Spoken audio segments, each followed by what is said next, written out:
This is a good pick. This destroys my pick, which I mean I like, but it's no Atoteki hero. This is music that always gets me going. This is from Streets of Rage. This is Go Straight. Oh. But it's called Go Straight and Go Skate. Ooh. And it is remixed by Doni, Doni, which I played on the show. But it's also featuring a very funky artist, RobKTA.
Wah! All right, that was Go Straight and Go Skate by Doni featuring RobKTA from Streets of Rage, originally composed by Yuzo Koshiro. Yeah, no one knows what they're saying, but we're pretty sure it's just OPP. Because back then, You that know was me. when there was like a big song, Yeah. and everyone talked about that abbreviation. But to hear the characters in the game, I was like, "What is he saying? What I think he's saying?" Because it didn't fit. It didn't make any sense why he would say OPP when he would jump on a guy's head and start pounding away at it. Overpowered. Overpowered punches. Yeah, I mean, that's what it is. But for more information on the bonus round, go to rhythmandpixels.com. We'll have links to the artists' SoundClouds, Bandcamps, and everywhere you can download this music and support these artists. All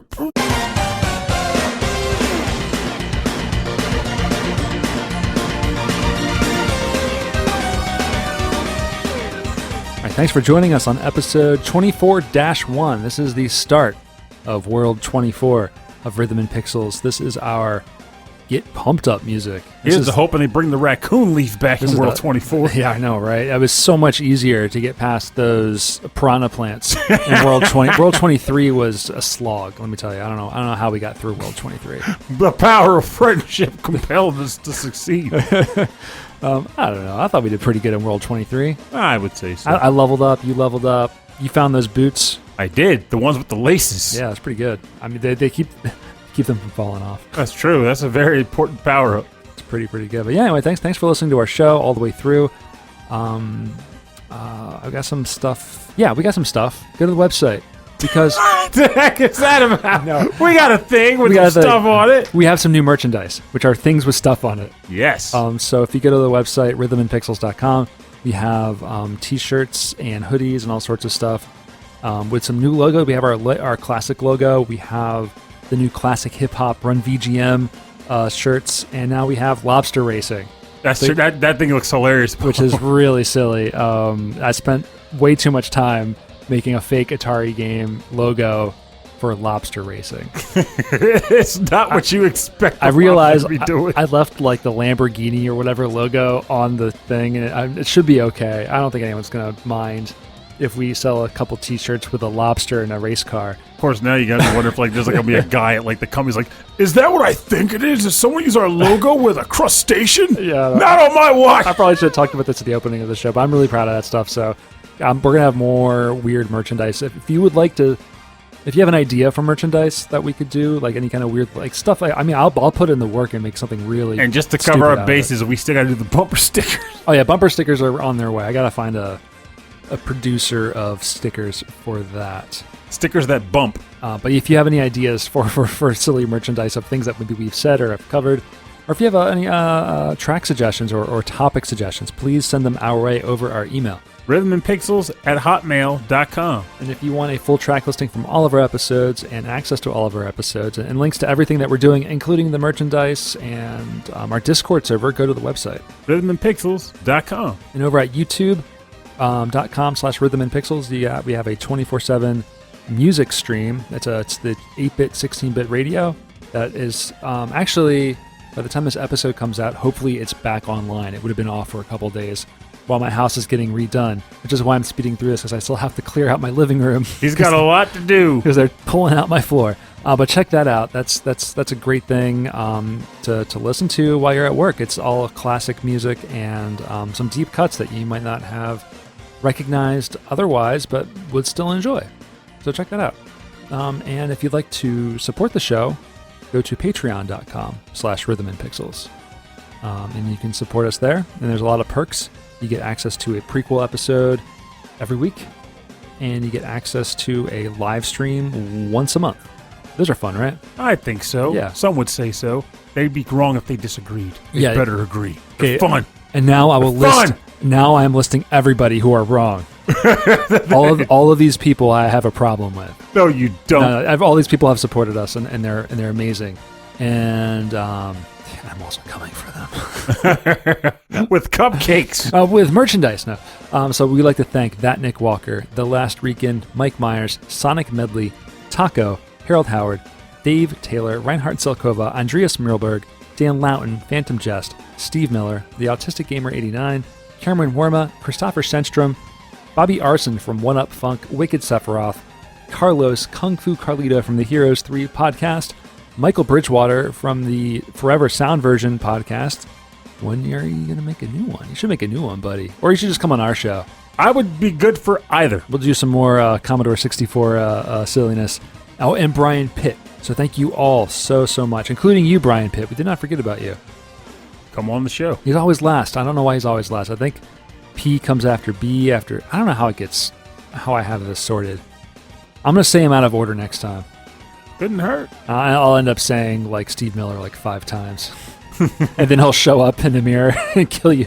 No, he'll show up in the mirror and recommend some really awesome music. If you stare into the screen of an Apple IIe and say Michael Bridgewater 3 times, he'll show up. And mix you a fresh cut. Yeah, he'll make you some tea. I'd be fine with it. He'll give you a fresh cut. Right. We're a little off the top. Go off the top, with some blips and blops. Yeah. Anyway, that's it from me. Do you have anything you want to shout out? You shout out the SML podcast. That's pretty big. Yeah, definitely check that out. Just the general episode 600. We just kind of prattle on about like some game memories and like when we first joined the show, stuff like that. And aside from that, it's just business as usual for me. I am trying to pull myself out of whatever mind zone I'm in, but in the event that I pull that off, maybe I'll finally stream a game. I got no idea how that works. That's gonna be the thing I say in like the year 2026. But one of these days it's gonna happen. It's gonna happen. It's gonna happen. Oh, I should give a shout out to Hammock at KVGM The Last Wave. 100. He's having his 100th episode soon-ish, sometime soon. I mean, the next month maybe.